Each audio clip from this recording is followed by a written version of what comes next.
Inihayag ni Pangulong Ferdinand Marcos Jr. ang plano ng kanyang administrasyon na dagdagan ng buffer stock o imbak ng bigas sa mga warehouse ng National Food Authority o NFA. Ayon sa Pangulo, kung mapupuno ng bigas ang NFA warehouses, makokontrol ang biglaang pagtaas ng presyo nito.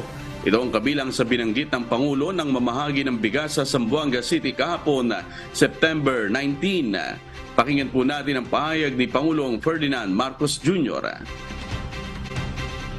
Kaya makikita ninyo, pupunuin nila itong warehouse, dagdagan natin, gagawin natin mas malaki ang buffer stock para medyo hindi na natin dapat makita ang biglang pagtaas ng mga presyo.